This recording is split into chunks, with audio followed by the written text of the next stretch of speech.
Internet. A stream online. TNTRadio.live. Today's News Talk Radio. TNT. It sounds pretty good. It sounds real, dude. Not bad, huh? This is today's News Talk Radio. TNT. Welcome back, folks. Welcome back to this live broadcast, live and direct here for 2 hours. TNT, today's News Talk. This is the Patrick Henningsen Show. We're in hour number 2, and so pleased to be joined by none other than the host of the amazing Technicolor Dreamcast, Joseph Arthur, recording artist, fine artist, and great all-around political, cultural commentator and pundit, a man of many talents. I'm pleased that he's joining us on this program today. What a great way to end the week with Joseph Arthur. Joseph, how have you been, mate? We haven't talked for a while. Thanks, Patrick. Yeah, I had to convince Kimberly last night that we were friends. She was talking about getting me on your show. I said, Patrick's my homie. We're bros. And I told her that, I forget how I validated that, but I was convincing somebody that you were my mate yesterday. And I don't know. That's pretty cool when you have to try to convince somebody that you're friends with somebody. You know what I mean? That means that somebody is important.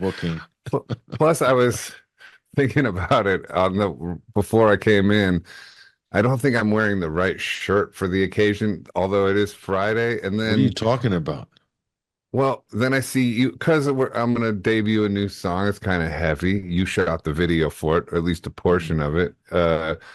And then you look like a swagger Leonard Cohen with your black suit. You look good. You look like you lost some lbs. You're telling me you need to lose some, but you're looking svelte. You're looking youthful and serious. What's going on with you?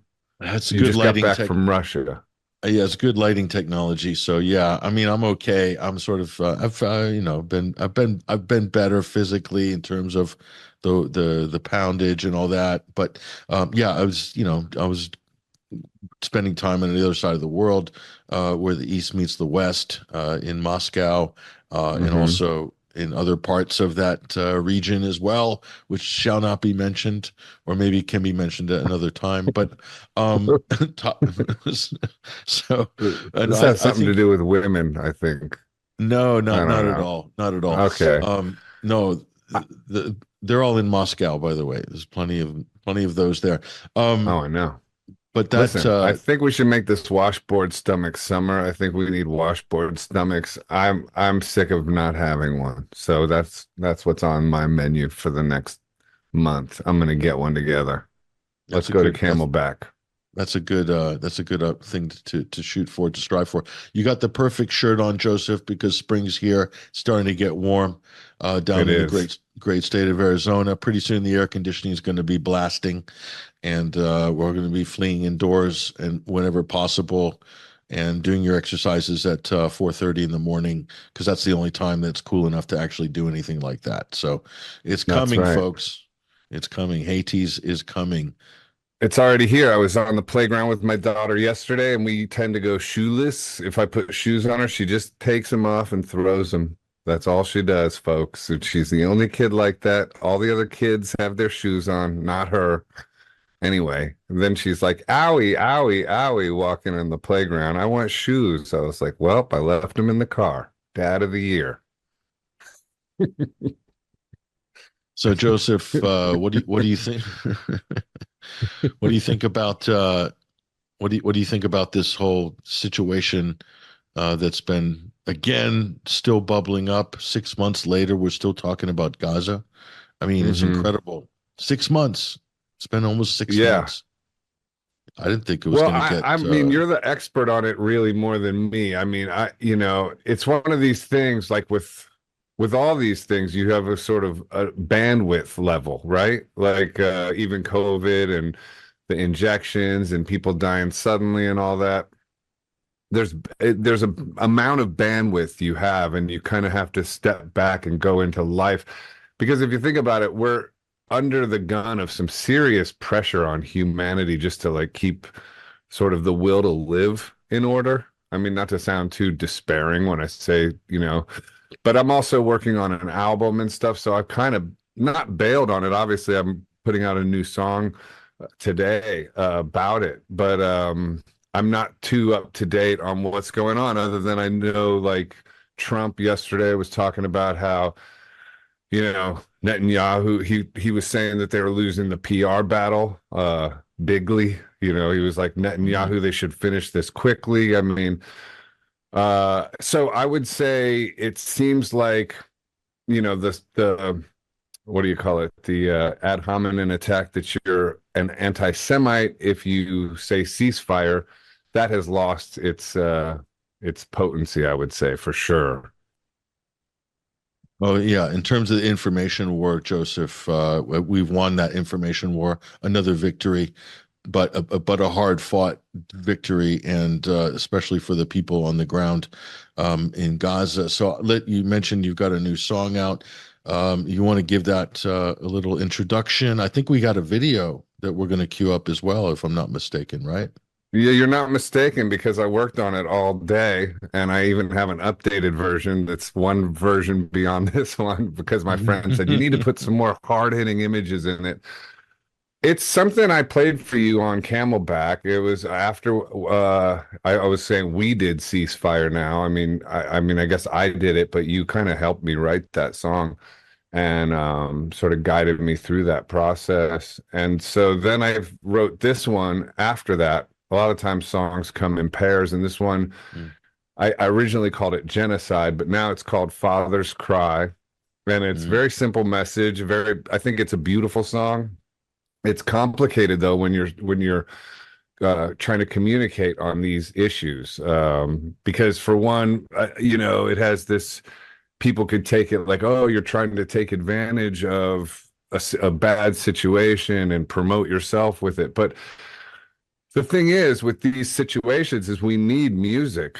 What's that phrase about culture being downstream of politics, or politics being downstream of culture? You know that one? Like, yeah, culture's important.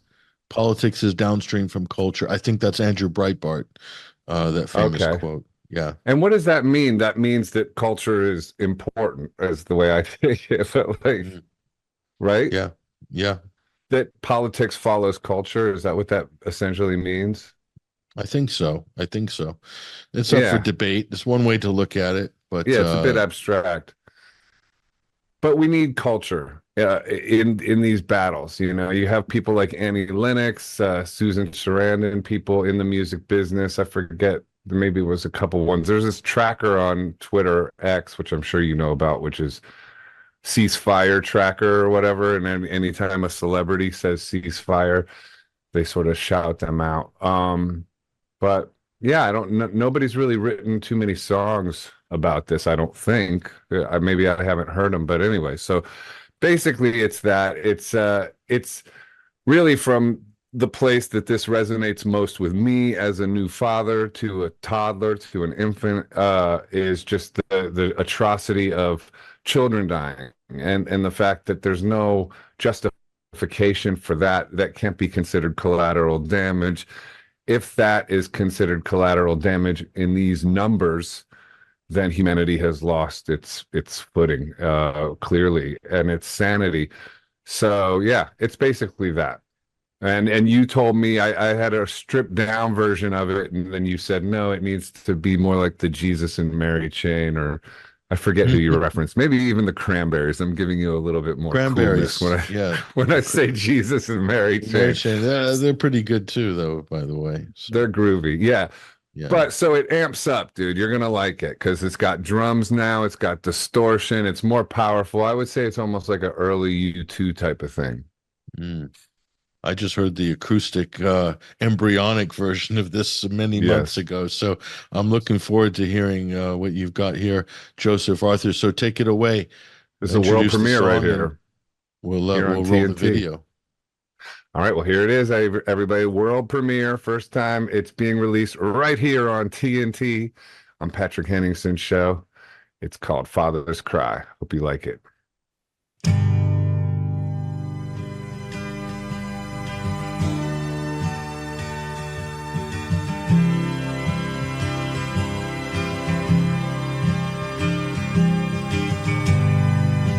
Genocide is never justified.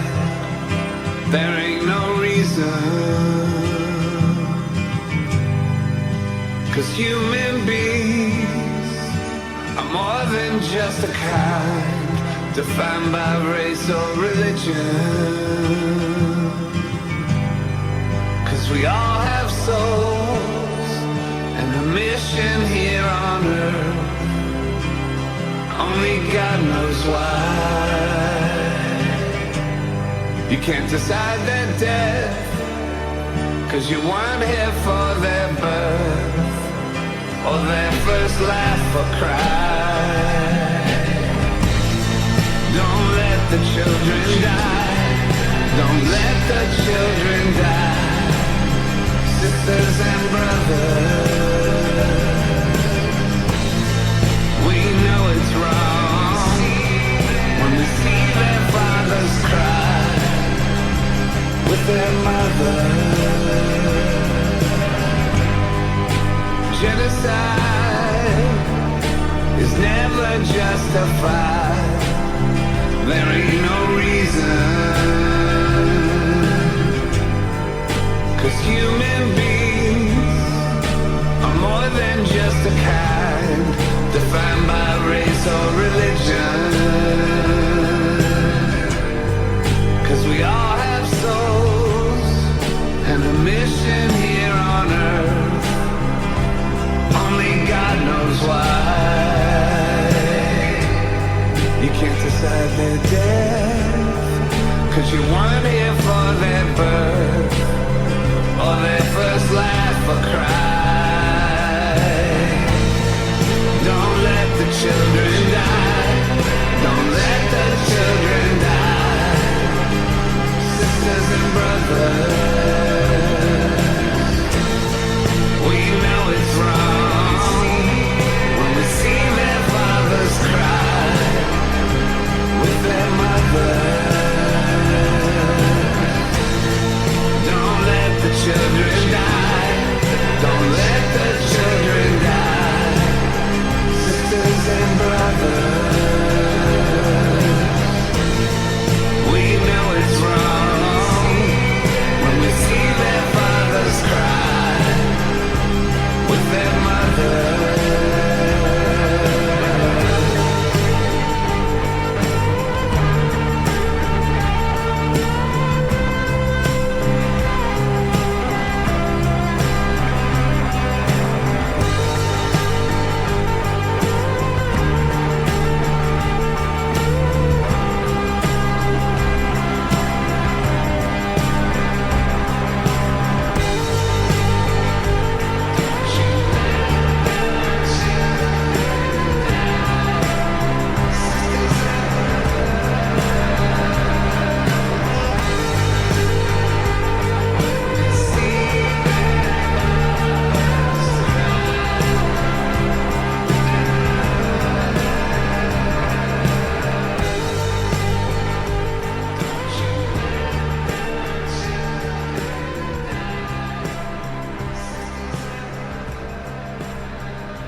Wow. That's it's quite a track, Joseph. That was Thanks, man. and the video as well. I mean, it's very evocative. Your video, I know you produce all that yourself. Yeah, I did. Yeah, it's a tough one because you don't want it to be like a just too gnarly. Obviously, the situation is far gnarlier than that video, but so you want to pick your moments. You don't want to like lean too much on death and despair, even though that's obviously what it's about, and it's about trying to wake people up to be like we can't justify what's going on there. And my friend who helped me, actually, Lance Davis, aka Grady Haas, who's producing my new album with me. And he did the excellent work on that track, because if you heard the earlier version when it was just me working on it, it was cool, but not that cool. Man, he toughens it up, and the drums are killer, everything. So, he was like, dude, you need to put a few more hardcore shots in that video. So the newest version does show a little bit more brutality in it. but I was like, but that was the measured part about it, because it was like you don't want to go too far into that. You don't want to go too not into that. And you want some lighthearted imagery. Like even when the guitar solo kicks in, the guitar, the Telecaster, the coolest guitar of all time. That's my guitar. Although it's broken, I didn't play the guitar solo with that guitar. So it's a bit of a showbiz sleight of hand there. But then that dragon that blows bubbles, that's my daughter's toy. And so I just like that thing. And, the bubbles, like playing the guitar solos. But it's also showing my child's hands, too, are the ones at the beginning playing in the sand. Oh, with the sand. Yeah. That's her. Yeah. So that's your daughter. Okay. Yeah. And it's like, because it's sort of showing the innocence of childhood, too, and just how that just needs to be protected. But also it kind of looks like, obviously it's in the sand and it's a little darker. So it looks like it could be in some kind of war-torn place or something, but it's just right here in Arizona. But anyway, thank you, man. Yeah, I'm pretty proud of it. I think it's come a long way since I played it for you. Yeah, you shot the stuff. Dude, you shot the footage of me out there on Camelback. That's your video. The iconic cinematography there with that's all you, dude. It looks great. I mean, it's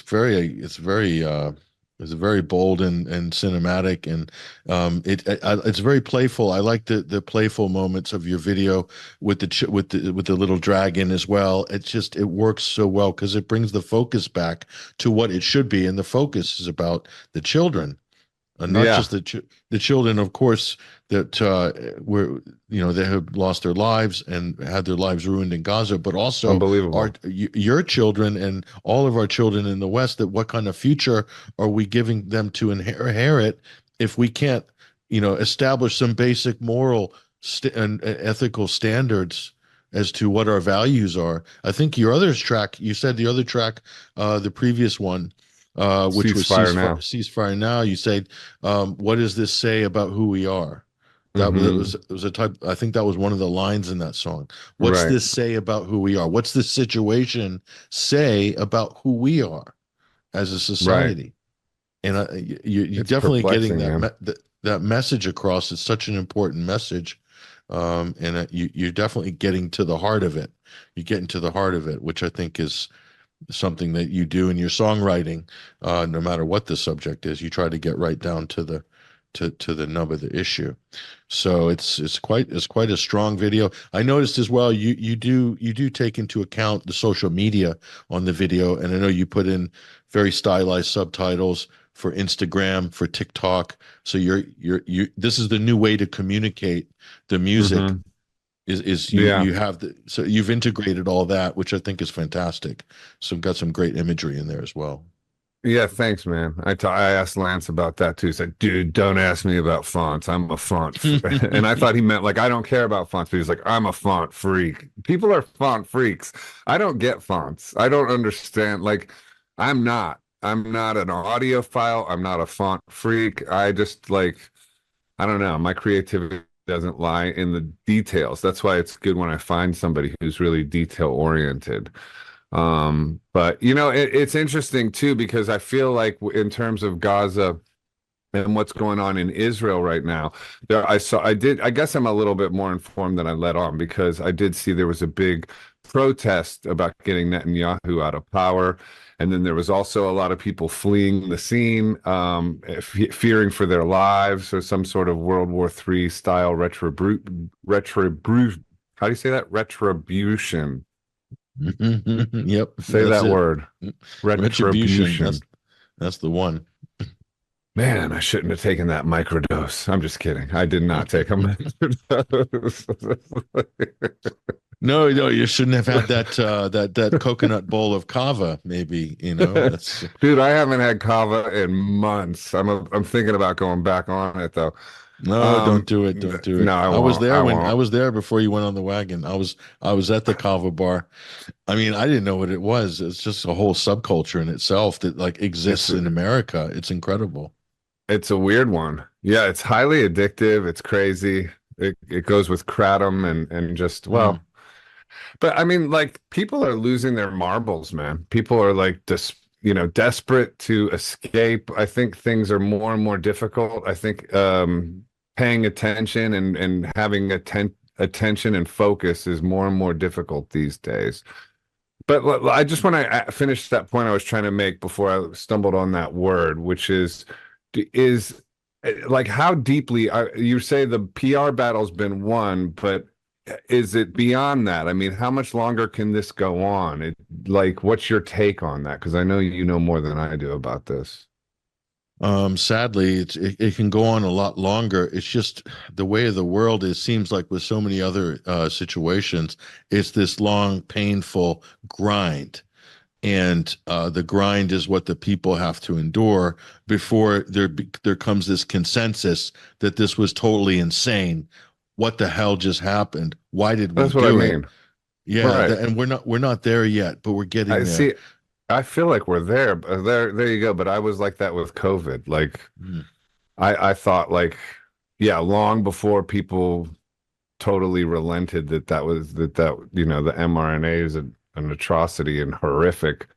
I thought people would do that, and they didn't, and they really still haven't completely. But you know, obviously the tides have all the way turned on that one too. But okay, that was just the question I had. So, well, I'm glad I'm putting this song out then, because that means it's warranted.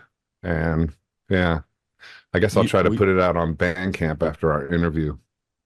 Yeah, this song is it's a beautiful acoustic song as well. The acoustic version, you can tell that's really nice and kind of a different vibe, of course. But but when you did your previous one, Ceasefire Now, that was like at the beginning of November, wasn't it? It was like the end of October. Right out at the beginning of all this, for sure. We're very That was early quite on. that was quite a risky. There's a lot of pressure. You're really there at the front of the crest with that of the wave, and it's very difficult because to know if you're on the right side of history, to know if you're on the right side of the issue early on. I know we talked about this before, and we played your song when you had that track. We played it on the show. But looking back on that, how do you feel about having made that at that time? It's been out there for a while. I feel good about it, man. It's like I don't know. There's just certain things seem pretty obvious to me. You know, I guess rooted in principles or instincts, and if you follow it, I don't know. I think early on we were saying there was like, I think 5,000 children reported dead from the carpet bombing and stuff. And I think you and I talked about it, and it was like, well, what's the number where everyone just says this isn't justifiable anymore? Because it seems like it's a moral inevitability that if you just continue to bomb a region, there's going to be a number where everyone has to go like, okay, this is insane. And it feels like we're at that number now.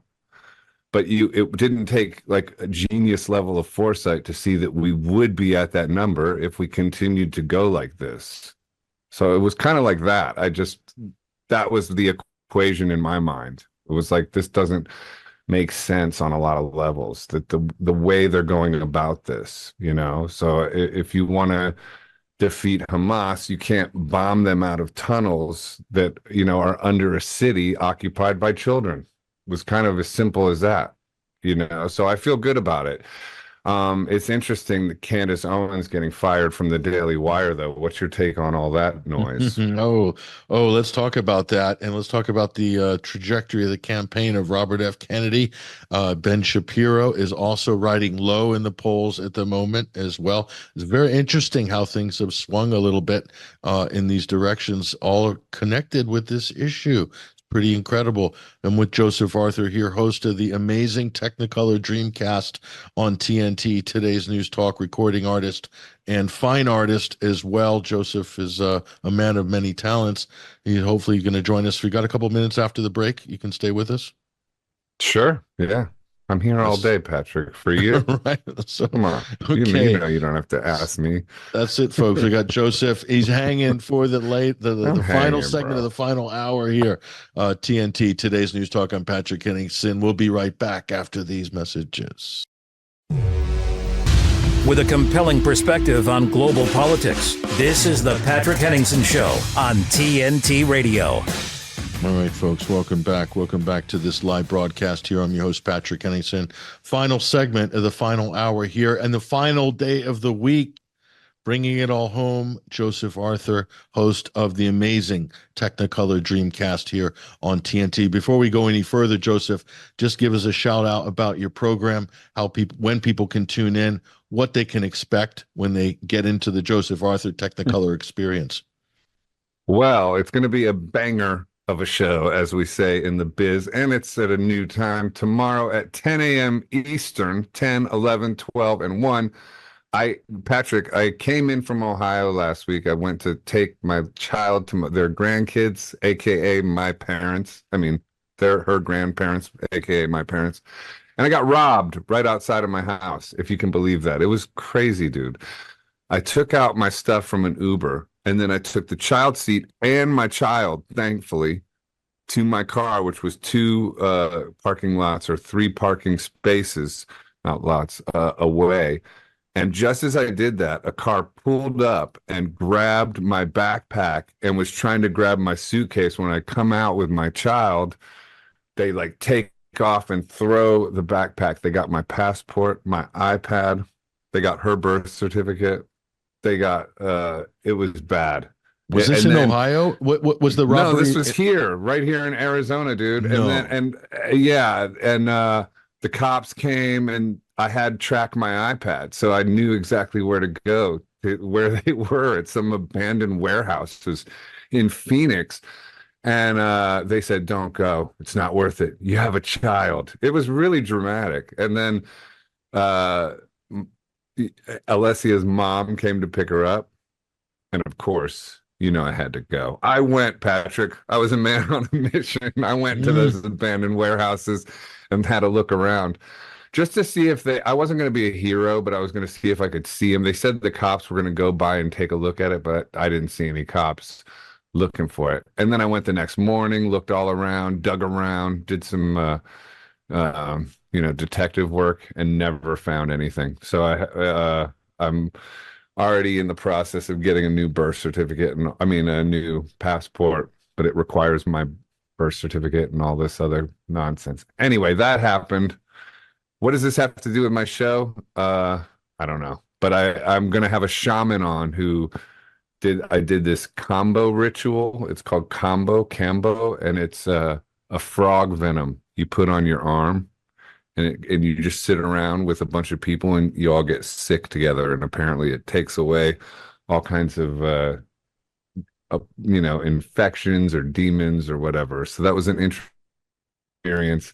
It's a popular thing that people do, kind of psychedelic, but he's pretty interesting. He's a shaman. He's coming on. I got an amazing country singer, Katie May, coming on. My friend David Brass, who's a really good singer, is coming on. And then there's one other person I can't remember off the top of my head. But there you go. Have you interviewed the QAnon shaman yet?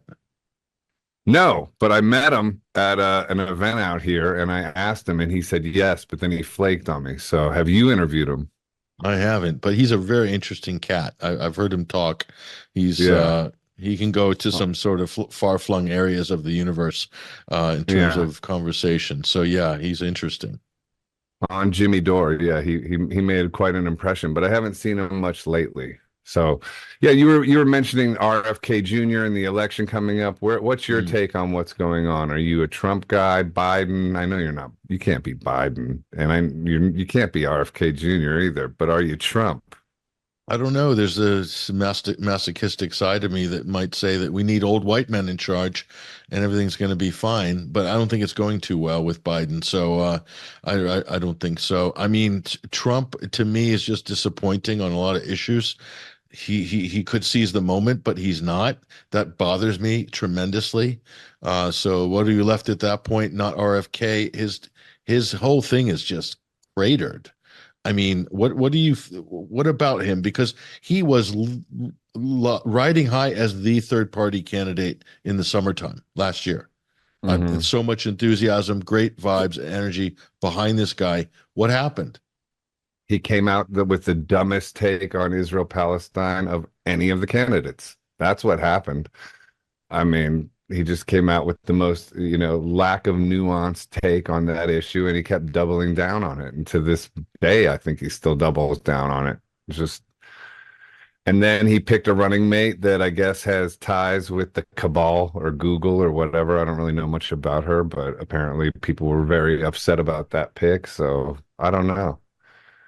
I think Maybe she's he's, is she the ex-wife of Sergey Brin or one of the founders of Google or something? yeah, that's So right. she's kind of like the Melinda Gates type, like she made her money in tech, married Yeah. to the richest man in the world, etc. And yeah, I mean, he could have chose Rabbi Shmuley Botish as his running mate. I mean, That would be weird. definitely lock up the Israel vote there, lock it up. So not good for him. Not good for him. So we'll see. We'll see. It'll be interesting to see who Donald Trump selects for his vice president. If he picks Tulsi Gabbard, she's a diehard kind of Israel supporter as well. So like, I guess the establishment might be okay with that. But are any of those hardcore Israel supporters coming out and supporting Israel now? I mean, isn't that a bit like coming out and supporting the vaccine now? Like nobody's really doing that anymore. I mean, not that everybody's taking a knee on the other direction, but they're not really sort of being strident anymore. I mean, not even Ben Shapiro is sort of giving out his daily outrage, about the situation. Yeah, Ben's That's taken telling.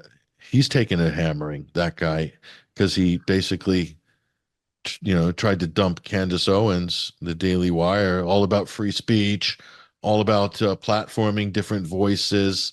And all of a sudden, Candace, who her take on the Gaza thing, Joseph, is not that extreme. She's very even measured and reasonable. And yet, but that's a bridge too far for Ben. So, I mean, he's getting a lot of pushback for this. And I think a lot of people are seeing actually maybe there's not a lot of deep intellectual pedigree there with Ben that people thought, because he was hanging out with Jordan Peterson a lot. So some of that would rub off on him a little bit. Now you're starting to see, I think, the politician in him. Well, his presentation is good in terms of duping people into thinking he's like, whip smart, basically. Because he talks like a whip smart guy, but the underlying principles don't support it, because there are no underlying principles. Because as soon as somebody has a different take, and like you said, it's not extreme at all, but and just the sort of slam of being an anti-Semite is just worn so thin. It's like the being called a racist in the Black Lives Matter days, it's nonsense, just like being called a grandma killer in the COVID days. It's all the same ploy. And it's weird when people on supposedly the side of freedom and free expression use that same ploy as soon as somebody says something they don't like. It reveals a lot. And yeah, I think Ben Shapiro's like his stock has gone way down as a result of all this, and Candace Owens' stock is going up, I believe. She's going up just like Tucker Carlson and everybody else who's hit out on principle. I don't want to sound like a fanboy here, but I'm in a way I'm kind of proud of her, because I know the tremendous pressure and all the financial pressure. She's on a huge pay packet with that company, the Daily Wire. And so, to walk away from that, plus all the media on you and being called an anti-Semite by some of the usual suspects, it's a lot to endure politically. And she stuck to her guns and basically applied the same principles that she used to sort of push back against the whole woke madness, and maintained her principles in this situation. So often people relinquish those principles for certain political positions and not for others. That's when you have the hypocrisy and the inconsistency. Jordan Peterson, dude. Ding, ding, ding. Yeah. There's a picture of Jordan Peterson under that description. Yeah, I think. And Candace has cut right through everything and maintained her principles. That to me is admirable. And so that's somebody I will listen to. And she has a potential to lead people because she has strong principles. And that's very rare That's these right. days. That's very rare these And days. and when someone doesn't do that, their power, the sense of power they have sort of dissipates. I think Jordan Peterson is an example of that. I used to respect him a lot, and I'm not trying to, he's obviously very intelligent. He's a great storyteller. He's a great communicator. A lot of what he says is very inspiring, and I've gotten a lot from him. So it's not just like F Jordan Peterson or something like that. But, there is something of like him being it, when you take a gig at the Daily Wire and you make sure everything you say stands in line with that, even in controversial issues. I don't know. It feels like he sold himself out to me, but obviously I wouldn't necessarily know because I'm not in his 3-pound universe, but it just feels like that. And the way I know it feels like that is because I no longer hold him in as high regard. And I feel like he no longer holds himself in as high regard. And that resonates when I hear him speak now or when I see him write. It's interesting. Yeah, because you have to meet the moment in history. And when the moment comes and you're a public figure, you're a public commentator, you're an artist, you're an intellectual, you're whatever you are, you're an author, you're whatever, musician. When the moment comes, you have to meet the moment. And if you run from the moment or you shy or hide from the moment, which is kind of what Jordan Peterson did with COVID and the vaccine, the biggest Right. authoritarian power grab in the modern history, and he's like gone and absconded basically for whatever reason. So he didn't meet the moment there. And now this Israel thing comes, which is so Certainly blatantly. did not meet the moment there. And it is blatant. It is Yeah. blatant. Same with RFK Jr. Look at what it did. What I'm saying exactly happened to RFK Jr. Remember him during the COVID thing, and he was just like boom, boom, boom, like uncomfortable truth after uncomfortable truth, fearless, canceled left and right, and then all of a sudden he just comes out with the dumbest, most unnuanced take of all time with Israel Palestine, and it's like all of his mojo left the building. Really, for me, it did. Yeah, there's an old rule in politics and in media, and everyone has to be careful. Never punch down. Never punch down. If you take the side of the establishment is abusing people or abusing the population or abusing some group of people, you don't punch down. You can't support that. You just can't. The ramifications of that are far reaching in terms of how much support you're going to have as a thought leader or a political leader.